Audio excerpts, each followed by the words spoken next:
Entonces, como ya hemos dicho, vamos a calcular, de nuestro ejemplo anterior, vamos a calcular el voltaje colector emisor. Entonces, habíamos dicho que es el voltaje de la fuente del colector, que va siendo 15 voltios, menos el voltaje que cae en la resistencia colector, que era la corriente de colector. ¿Cuánto nos había dado la corriente de colector? 1.43 miliamperios. Por la resistencia del colector, ¿cuánto habíamos dicho que era? 3 kiloohmios. Entonces, al hacer esa cuentita, ¿sí?, nos da 15 voltios menos 1.43 por 3. ¿Sí? Entonces esto nos da que el voltaje colector emisor es de 10.71 voltios. Entonces con esto ya sabemos en dónde está trabajando nuestro transistor. ¿Sí? Fíjense. Entonces nos dio una corriente de colector de 1.43. Entonces 1.43 pues estaría como por aquí, ¿no? Más o menos por aquí. Y a un voltaje de 10.7. Entonces 10.7 caerá como por acá. Entonces estaríamos trabajando como por aquí. Sí, aquí estaría el punto Q. ¿Sí? Bueno, pero entonces también existe una solución gráfica, tal como nosotros lo hicimos como lo hicimos con el diodo. ¿Se acuerdan que nosotros sacábamos una recta de carga? ¿Sí? Pues entonces, en este caso, ¿se acuerdan de la ley de Kirchhoff que nos daba el voltaje VCC más el voltaje que cae en la resistencia? ¿Sí?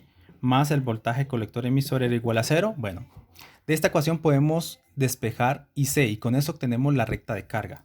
Entonces, IC va siendo igual a VCC menos voltaje colector emisor sobre la resistencia RC. Entonces, fíjense que esto es igual a menos el voltaje VC sobre RC más VCC sobre RC. Entonces, fíjense que esto es una recta, ¿sí? ¿Cómo depende la corriente de colector con respecto al voltaje colector emisor? Pues esto es una línea recta, ¿sí? Es lineal. Y tiene una pendiente negativa y es el inverso de la resistencia de carga. Y el punto de corte de la recta, ¿sí?, en el eje Y, pues va siendo este valor, VCC sobre RC. Entonces, fíjense que nosotros podemos... esa pendiente, esa recta de carga, pues nosotros la podemos modificar, ¿sí? ¿Cómo? Variando la resistencia del colector. Y el punto de corte también lo podemos variar. Entonces veamos cómo es el comportamiento de esto, ¿sí? Entonces ya vamos a ver cuál es la analogía con el diodo, ¿sí? Entonces tengo esta figura, ¿sí? Acá va a ser el voltaje colector emisor, acá va a estar la corriente de colector y tenemos las diferentes gráficas de salida, ¿sí?, del transistor. Yo los hago chueco, ustedes imagínense que esto es una línea recta, línea recta, línea recta, línea recta, ¿sí? Y entonces dibujemos aquí nuestra recta de carga, ¿sí? Esta va a ser recta de carga, coloquémosla aquí, recta de carga. Entonces, identifiquemos dos puntos. Este punto de acá pues es cuando el voltaje colector emisor pues es 0. Cuando esto es 0, entonces me queda esta corriente que es VCC sobre RC. Entonces, ¿listo? Y cuando la corriente del colector es 0, o sea, estamos en este punto, la corriente colector es 0 cuando el voltaje colector emisor es igual al voltaje de la fuente del colector, o sea, cuando esto vale VCC. ¿Sí? Entonces es la línea recta, pues es unir solamente estos dos puntos y ya está. Bueno, me quedó rechueco esto, pero ustedes imagínense que es una línea recta. Sí, imagínense que esto es una línea recta. Perdón por el Parkinson en la mano. Bueno, entonces, fíjense que tal como lo habíamos visto en el diodo, nosotros decimos que el punto de trabajo del diodo pues consistía en la intersección de la recta de carga con la gráfica de salida del diodo. Acuérdense que la gráfica de salida del diodo era exponencial, iba así, exponencial. Y después teníamos la recta de carga que también tenía una pendiente negativa. Entonces el punto de intersección entre las dos curvas era el punto en el cual estaba trabajando el diodo. O sea, nos daba el valor del voltaje que caía en el diodo y la corriente que estaba pasando por el diodo. Acá lo mismo, ¿sí? Supongamos que el diodo, perdón, el transistor, en la base hay 10 microamperios, ¿sí? Entonces, supongamos que la gráfica de 10 microamperios es esta. Entonces, eso quiere decir que el punto donde está trabajando nuestro transistor es este. Este es el punto Q. Entonces, el punto Q es punto de trabajo del transistor. ¿Sí? Está trabajando con un voltaje de salida BCE aquí y con una corriente de tal valor. ¿Sí?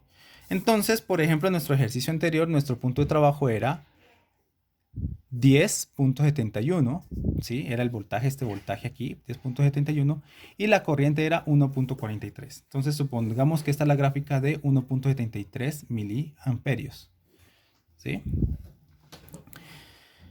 Bueno, entonces estaría trabajando en este punto. Entonces, esta es la solución gráfica, ¿sí? Tendríamos que identificar la recta de carga. Bueno,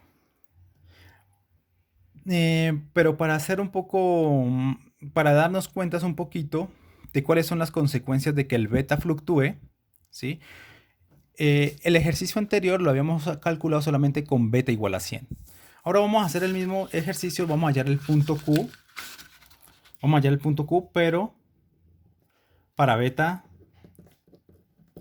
es igual a 150. Veamos cómo cambia el punto Q, cómo va a cambiar este punto Q. ¿Sí? Entonces, primero veamos cuál era el punto Q del ejercicio anterior. Del ejercicio anterior el punto Q era igual, ¿sí? Entonces en el eje X que teníamos 10.71 mil voltios, y en el eje Y teníamos una corriente de colector de 1.43 miliamperios. Entonces ese es el punto Q, ¿cierto? Ahora, para beta igual a 150, vamos a ver. Entonces, primero hallemos la corriente y C. Entonces, en este caso, pues va siendo 150 por la corriente de base. La corriente de base no se afecta porque cambie beta. ¿Sí? Si beta cambia, la corriente de base va a seguir exactamente igual. Y nosotros ya la calculamos. Nos dio 14.3 microamperios. Entonces, al hacer esa multiplicación, ¿qué nos da? 150 por 14.3 nos da 2.145 miliamperios. ¿Sí? Eso es lo que nos está dando. ¿Sí? Y veamos cuál es el voltaje que cae en la salida del transistor, voltaje colector emisor. Entonces, eso habíamos dicho que era el voltaje de la fuente. El voltaje de la fuente era 15 voltios menos el voltaje que cae en la resistencia, ¿sí? Pero por ley de Ohm es la corriente, que es 2.145 miliamperios, por la resistencia, que es 3K ohmios, la resistencia del colector, ¿sí? Acuérdense de acá, ¿no? Es esta misma fórmula. Vamos a despejamos esto y me da que es igual a esto menos esto. Y este IC lo calculamos acá. Y RC pues ya lo habíamos dado, que era 3K. Y simplemente es hacer esta operación. Vamos a ver cuánto nos da. 15. 15 menos 2.145 por 3. Eso nos da 8.57 voltios. Entonces, en este caso, nuestro punto Q, ¿sí? Vamos a colocarle QH. H viene de height, alto, es un Q alto. O sea que está por encima de este Q, de este de acá. Entonces, ¿esto qué es? Nos da un voltaje de salida de 8.57 voltios y con una corriente de salida de 2.145 miliamperios. O sea que el transistor está trabajando por un punto Q más arriba, ¿sí? Fíjense que la corriente es mayor aquí que acá, ¿sí? Aquí es mayor que acá, entonces está más arriba, estamos como... subimos por la recta de carga, ¿sí? No sé, supongamos que esa solución sea esta, por ejemplo, que este sea QH, ¿sí? O sea que esta es para una corriente de 2.145 miliamperios y un voltaje de 8.57. Bueno, supongamos que es ese. Entonces, tenemos que subir es por la recta de carga, porque la recta de carga no cambia. ¿Por qué no cambia? Porque nosotros no hemos variado ningún parámetro de aquí. ¿Sí? Lo único que hemos variado es BCE. Esto cambió. ¿Sí? Entonces, como esto cambió, tenemos que subir por la recta de carga. ¿Sí? Porque estamos graficando esto. Bueno, entonces fíjense que cambia el punto de trabajo del transistor. ¿Sí? Y ahora veamos qué pasa si beta es igual a 50. Si beta es igual a 50, entonces volvemos a hacer los mismos cálculos. Entonces tendría que IC sería igual a 50 por la corriente de base, que es 14.3 microamperios. Y eso me da 50 por 14.3 nos da 0.715 miliamperios y nuevamente podemos hallar el voltaje colector emisor, que es el voltaje de la fuente, 15 voltios menos la corriente, que es 0.715 miliamperios por la resistencia del colector, que era 3 ohmios. Y entonces esto me da igual a 15 menos 0.7 es 15 por 3. 12.86. 12.86 voltios. Entonces, en este caso, fíjense que la corriente es menor, ¿sí? Es menor que acá. Entonces, si es menor, entonces vamos a etiquetarlo como el Q sub L. Sí, L viene de low, de abajo. Y H viene de high, de alto, ¿sí? Entonces, esto viene... Entonces, el punto Q sería 12.86 voltios con una corriente de 0.715 miliamperios. Entonces estaríamos en un punto Q por acá abajo, ¿sí? Fíjense que aquí es una corriente de 1.43 miliamperios. Y acá estamos en una corriente de 0.75, 0.715, ¿sí? O sea, tenemos que bajar por la recta de carga hasta donde nos dé ese punto. Supongamos que es aquí.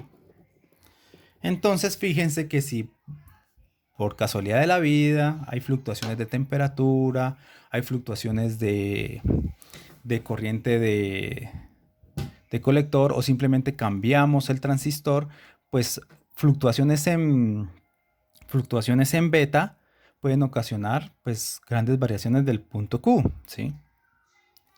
Entonces quiere decir que estás cambiando constantemente de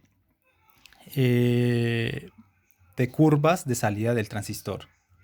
Eso no es muy recomendable para cuando vamos a amplificar transistores, ¿sí? Cuando vamos a amplificar señales eléctricas, ¿sí? Señales alternas. Generalmente uno le gustaría que el punto Q fuera muy estable, ¿sí? Y no variara mucho. Entonces, simplemente lo que se hace es, más adelante vamos a ver que hay mejoras, hay otro tipo de polarización donde el punto Q es estable, pero sin embargo, a pesar de que el beta puede fluctuar, bueno, nos puede dar un poco de ruido en la señal que vamos a amplificar. Acuérdense, todavía no hemos visto amplificadores, los vamos a ver después, ¿sí? Y en caso de que nosotros hagamos una polarización donde el punto Q, digamos, fluctúe, digamos, pues va a haber un poco de ruido en la señal, ¿sí? En la señal de salida. Entonces, ahora lo que les voy a mostrar, ¿sí? Es más o menos cómo varía el beta, ¿sí? el beta con respecto a varios parámetros. Entonces permítame mostrarles aquí en el computador. ¿Sí? Ahí se ve. Esta HFE es el beta, ¿sí? Y esta IC pues obviamente es la corriente de colector. Si se fijan, variación de la ganancia de corriente es esta gráfica. Entonces fíjense que para diferentes temperaturas hay diferentes betas, ¿sí? Y fíjense que para diferentes valores de la corriente de colector pues también hay diferentes betas. Obviamente hay un rango donde no varía mucho, ¿no? Puede variar, fíjense, si tomamos esta gráfica 25 a una temperatura de 25 grados centígrados. Por ejemplo, si la corriente de colector es de 1 miliamperio, ¿sí? Pues entonces aquí tendríamos una ganancia aproximadamente de 85, más o menos. Y si, por ejemplo, cambió a 10 miliamperios, pues, o sea, es como raro, ¿no? Que haya cambios tan abruptos, pero supongamos que hay un cambio tan grande como de 10 miliamperios. Entonces, ¿cuánto puede variar ese beta? Te varía antes estaba en 85, ahora te varía, te da un valor de 100, o sea, 15 valores, ¿sí? Entonces, pues bueno, no es tan grave en las fluctuaciones de IC, ¿sí? No es grave. Si varía IC, pues no es muy grave lo que varía beta. Pero igual sí te va a entrar un poco de ruido, ¿sí? Si hay fluctuaciones de IC. Y si hay fluctuaciones de temperatura y estás en un punto, por ejemplo aquí, entonces pues te va a variar hacia arriba y hacia abajo, ¿sí? El beta, ¿sí? Entonces si pasamos de 25 grados, por ejemplo, a 30 grados, entonces sí te puede subir un poquito. Y si estás por debajo de 25 te puede bajar un poquito. Entonces son pequeñas fluctuaciones del beta que a veces son indeseables a la hora de aplicar transistores para amplificar señales.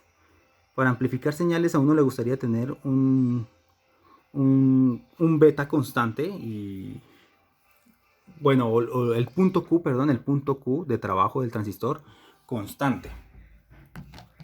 ¿Sí? Sí, que no fluctúe.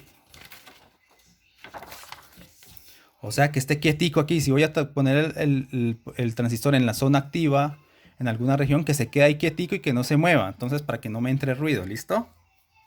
Para amplificadores, que más adelante vamos a ver.